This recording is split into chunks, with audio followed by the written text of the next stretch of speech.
Welcome to the online classes presented by AMM public school 8th class. आज आपका computer का turn है, तो निकालिए अपनी कंप्यूटर की book just log in computer और हम पढ़ेंगे चैप्टर नंबर 2 का पार्ट सेकेंड। सो 8th क्लास पेज नंबर 16 से हम पढ़ेंगे बाइनरी अरिथमेटिक, यानी बाइनरी जो कैलकुलेशंस होती है, बाइनरी मैथमेटिकल कैलकुलेशन जो होती है उनको किया कैसे जाता है वो हम इस चैप्टर में पढ़ने वाले हैं। अब आगे इसमें बच्चों हम एडिशन इन बाइनरी पढ़ेंगे और सब्सट्रैक्शन इन बाइनरी पढ़ेंगे कि जो बाइनरी नंबर है 0 और 1 उनका एडिशन और उनका सब्सट्रैक्शन कैसे किया जाता है कंप्यूटर की लैंग्वेज में।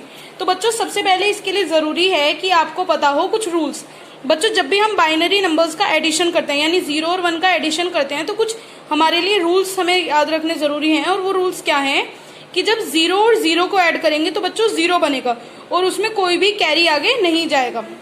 जब हम 0 और 1 को ऐड करेंगे तो 0 और 1 को ऐड करने पर बच्चों बनेगा 1 और उसका भी आगे कोई भी कैरी फॉरवर्ड नहीं होगा। जब हम 1 और 0 को ऐड करेंगे तो बनेगा बच्चों 1, इसका भी आगे कोई भी कैरी फॉरवर्ड नहीं होगा।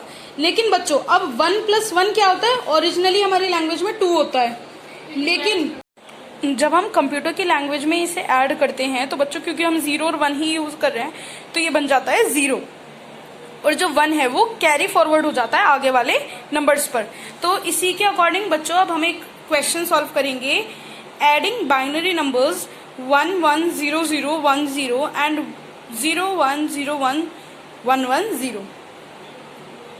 क्योंकि बाइनरी नंबर केवल 0 और 1 ही होते हैं तो केवल 0 और 1 से बने नंबर को ही हम ऐड करेंगे। तो ऐड बच्चों हम 0 0 क्या होता है बच्चों? 0, तो यहाँ 0 आ गया। 1 1 क्या होता है बच्चों? 1 1 होता है 0, लेकिन 1 1 0 होने के साथ साथ 1 आगे कैरी फॉरवर्ड हो जाता है तो 1 यहाँ आगे कैरी फॉरवर्ड हो गया। अब 0 1 क्या होता है बच्चों? 0 1 होता है 1 और 0 1 1 हो गया। अब 1 और 1 ऊपर कैरी वाला 1 1 क्या होता है? 0, तो 0 यहाँ आ गया और 1 आगे कैरी फॉरवर्ड हो गया। अब पहले नीचे वाला 0 0 क्या होता है? 0 होता है तो यहाँ 0, फिर 1 0 क्या होता है? 1 0 होता है 1, तो 1 यहाँ आ गया, लेकिन उसका कोई आगे कैरी फॉरवर्ड नहीं होता तो कोई कैरी फॉरवर्ड नहीं करेंगे। अब 1 1 क्या होता है बच्चों? 0, तो यहाँ 0 आ गया और 0 के साथ यहाँ आगे कैरी फॉरवर्ड चला जाता है तो आगे कैरी फॉरवर्ड आ गया। अब 1 0 क्या होता है बच्चों? 1 0 होता है 1 और 1 1 क्या होता है? 0, तो यहाँ हम लिख देंगे 0। तो 0 लिखने के बाद आगे एक 1 कैरी फॉरवर्ड जाएगा और वो 1 ऐसा का ऐसा ही लिखा जाएगा क्योंकि आगे कोई नंबर है ही नहीं। अगर आपको नहीं समझ में आया तो आप दोबारा से जो मैंने कहा है उसे सुनेंगे, रूल्स हैं उसे पढ़ेंगे और याद रखेंगे कैरी फॉरवर्ड आगे तभी होगा जब 1 और 1 को प्लस किया जाएगा। जब यहाँ 1 और 1 प्लस हुए थे सेकंड रो में तब यहाँ आंसर तो 0 आ गया, लेकिन आगे थर्ड रो में कैरी फॉरवर्ड 1 आ गया था। तो ये बात है समझने वाली, इसे आप याद रखेंगे। नेक्स्ट है बच्चों सब्सट्रैक्शन इन बाइनरी। जो बाइनरी नंबर है उसमें सब्सट्रैक्शन यानी माइनस कैसे होता है तो इसका भी एक एग्जांपल पढ़ेंगे। उससे पहले आपको इसके भी कुछ रूल्स याद रखने हैं बच्चों। पहली बात तो जो रूल है वो 3 आप पढ़ें। 0 में से 0 गए तो बचेंगे 0, कोई आगे कुछ बोरो कैरी कुछ नहीं होगा।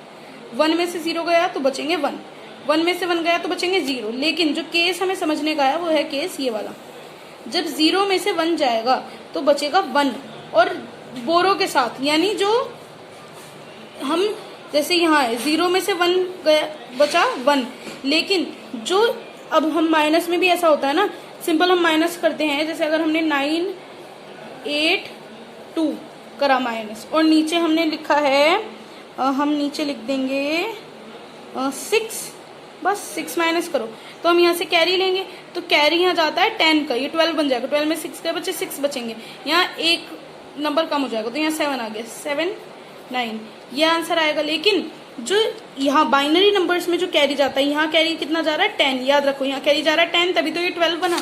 यहाँ जो कैरी जाएगा दूसरे पर वो कितना जाएगा? 2 जाएगा बच्चों, ये बात आपको याद रखनी है। कितना जाएगा? 2। तो अब हम सॉल्व करेंगे तो अब आपको समझ में आ जाएगा बिल्कुल आराम से। 1 में से 0 गए, 1 में से 0 गए तो बच रहा है 1, तो नीचे आ गया 1। 1 में से 1 गए, 1 में से 1 गए तो बच रहा है 0, तो यहाँ आ गया 0। 0 में से 1, अब हमारा केस लगेगा 0 - 1, तो अब हमें दूसरे से लेना है बच्चों, हम दूसरे से बोरो करना है। तो बोरो करेंगे जब हम तो यहाँ आ जाएगा बच्चों 2 आएगा। 2 में से 1 गए, कितना बचेगा? 1 और यहाँ पर अब कितना बचा? यहाँ पर तो खुद 1 की कमी थी तो यहाँ पर अब बचा कितना, मतलब इसने इससे लिया होगा तो तो यहाँ पर बचेगा 1, क्योंकि हमने थर्ड पर्सन से कैरी लिया था, इससे इसने कैरी लिया 2 आया इसके पास। अब इसने 2 आगे फॉरवर्ड कर दिया तो आगे वाले के पास तो 2 चला गया जो फर्स्ट 0 था, लेकिन जो सेकंड 0 है इसके साइड वाला, अब इसके पास केवल 1 बचा, इसीलिए यहाँ 1 लिखा हुआ है। तो 1 में से 1 गए तो बचे 0। अब यहाँ कितना बचा 0, क्योंकि इसने तो जो था इसको आगे दे दिया और इसे कैरी लेने की जरूरत ही नहीं, क्योंकि इसको 1 माइनस नहीं करना है, इसे 0 करना है। तो 0 में से 0 के बचे 0, फिर लास्ट में 1 में से 0 का बचा, तो बच्चों 1 बचा। तो ये हमारा सब्ट्रैक्शन है। दोबारा एक बार आपको बताती हूँ, सब्ट्रैक्शन समझना पड़ेगा आपको।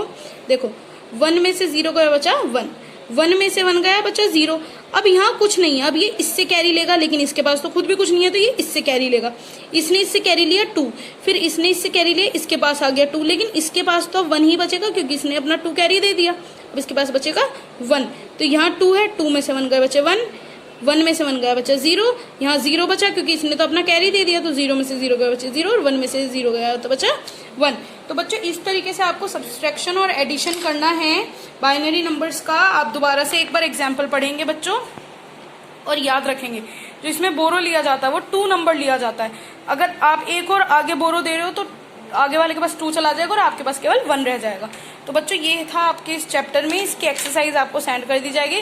क्वेश्चन आंसर आपको नोटबुक में करने हैं। मिलते हैं नेक्स्ट वीडियो में नेक्स्ट चैप्टर के साथ। Thank you.